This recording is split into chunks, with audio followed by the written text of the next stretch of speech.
Hello, good morning, good afternoon, good evening. I'm Annie Altamirano, teacher trainer, and welcome to my YouTube channel, Empowering Teachers Worldwide. Going on with the topic of the last video, using poems to develop language skills, today I would like to share with you some simple forms that you can use with your students. Let's begin with free verse. Free verse is a very common form of poetry, of modern poetry, that is just what it says it is poetry that is written freely. Although it doesn't rhyme and it doesn't have proper rules, it does have rhythm. Uh, and I think that the greatest American writer of free verse is probably Walt Whitman. In free verse, the writer makes his or her own rules, decides how the poem should look, feel, and sound. And it can be a very good way of getting things off your chest and have your students express what they feel. And you can do this even with young children that have very little English or students that are at the beginning of their studies. For example, if you're doing a unitone verse, here you have a poem about animals.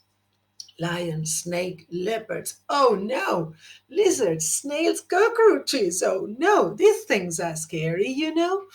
Okay, uh, this can be a poem. Why not? And the way the students say their poem will make all the difference and translate their feelings. Mhm. Also, I poems. I poems are a good way to introduce poetry to children and to students in general because it allows them to focus on their own characteristics. The process is very simple. The I poem doesn't need to have a specific meter or a certain length. It can be 3 lines long or several dozen lines long or made up of 3 stanzas that are 6 lines each. They decide. And maybe they will feel free to write as much as they want depending on the level they have. Um, it does follow a specific format with the intention of describing the person. So a simple strategy is that all kids will find interesting is to give them some ideas.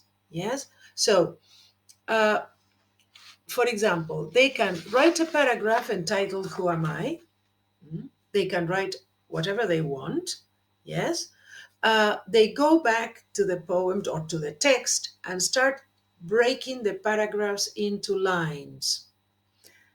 They revise the lines until they look, they feel, and they sound right, and complete a self portrait to reflect the real you.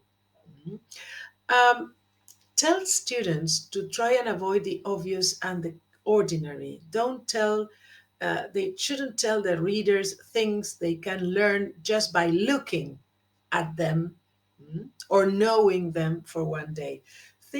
Ask them to think about things that are distinctive. Also, they can choose an idea, could be a belief, animals, customs, etc., and write a paragraph on that topic. And then they break the paragraph into lines and stanzas if they want to express more than one idea.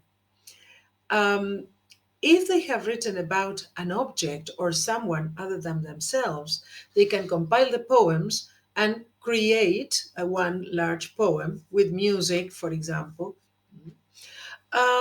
They can write about a favorite object. Um, for example, show students the way poets give things the qualities of animals or people. So, to help students use this idea for yourselves, for example, bring to the class a gift or a small object that is special to you. Show your students the object that you have brought and ask them to guess why it is important to you. They can ask yes no questions, for example. Is it, have you, did you, etc. Ask them to think about an object or a gift which is very important to them And they should think about their object, but not tell anybody what it is. Mm. It could be a present from someone special, a toy from childhood, a souvenir from a special place. Ask them to imagine that they are the special object.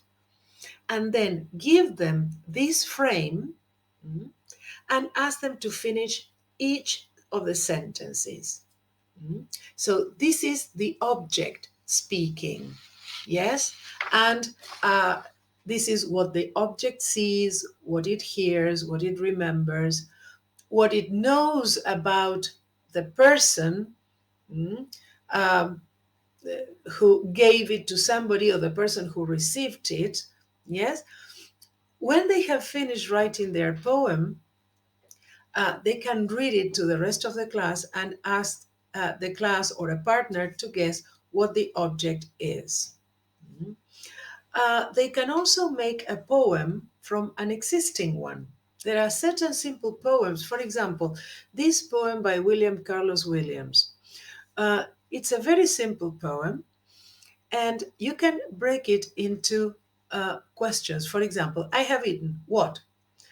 That where, and which you were probably doing what? When? So you give them the frame, the skeleton, you eliminate parts of the poem and replace that with questions so that they can create their own poem. And then you can give them the original poem to read. Another kind of poem that lends itself very nicely to writing in class and with the students is Cinquaine poems. A Cinquaine poem doesn't rhyme, and it follows a pattern of 5 lines and can be of about anything. This is a simplified form that you can use with your students. So, one way of working with these poems is this: you give them examples of Cinquaine poems. Then, in groups, you ask them to identify the structure of a poem and the relationship, for example, between the first and the last words of the poem, what the feeling of the poem is. You can brainstorm as many possible pairs of synonyms as they can create, and you create lists on the board. They choose one of the brainstorm pairs and write a cinquain together on the board. First, modeling. And then, working with the outline, they can write their own poem on subjects of their choice. Here you have the structure. Line 1 is just one word, which is the noun, a topic or a keyword. In the second line, you describe this noun with 2 adjectives. In the third line, you use 3 ing verbs, describing what the noun in line 1 does. Line 4 has 4 words. It can be a sentence, it can be a phrase, it could be feelings or feelings words or phrases. And line 5 is another word for the noun in number 1. And this is the conclusion. Uh, Now, another fun thing to do is writing shape poems. A shape poem is a poem that takes the shape of the thing you're writing about. So, if you wanted to write a poem about the rain, stars, an octopus, an apple, you can write it inside the outline or making the outline. So, you can write, for example, here, you can write the poem inside the outline of an umbrella, or you can make the outline of a star, writing the poem about stars. A famous example is The Mouse's Tale from Lewis Carroll's Alice's Adventure in Wonderland. And the shape of the poem is a pun on the word tail and tail, the tail of a cat or a mouse. As the words follow a long and wiggling line, getting smaller and smaller and ending in a point. So how can you write this? Very simply. Students or you choose an object to be the subject of the poem. Yes? Good suggestions for beginners. Favorite animals, favorite foods, for example. draw a simple outline of the shape on paper or on the computer. And if you're doing it on paper yourself, do it in pencil, not with pen. They write the poem and try to describe how the subject makes them feel. And the words will be fitted into the drawing.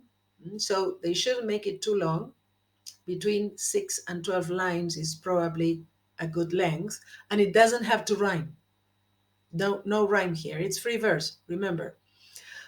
Or they can write the poem along the shape, making the shape. It's okay if it doesn't fit properly yet, because this is where you find out if they need to make the picture larger or smaller, or the handwriting bigger or smaller in certain parts of the poem, because also the handwriting needn't be all in the same size. It can have different sizes. And there you have created the poem. Uh, you can also use a poem generator or templates from the internet. There are lots of things like this. Now, if you're interested in using these and other activities to get your students writing poetry and using the language creatively, visit my blog and subscribe to my free newsletter. You can also find lots of other resources. For example, poems from photographs, showing students photographs that encourage them to write. This is probably for students with more language level. So they brainstorm their ideas that the photograph evokes, and then they can write a poem about that. Now, if here, as usual, my contact, and if you go to my website, you will find my blog there. You can subscribe to my free newsletter, and with this free newsletter and the articles in my blog, you will have access to tips and worksheets on this and many other topics. And these worksheets that I include in my blog are free for you to use. So I hope you have found these 2 sessions on writing poetry with your students useful, and have a lovely day, and see you in the next video. Bye bye.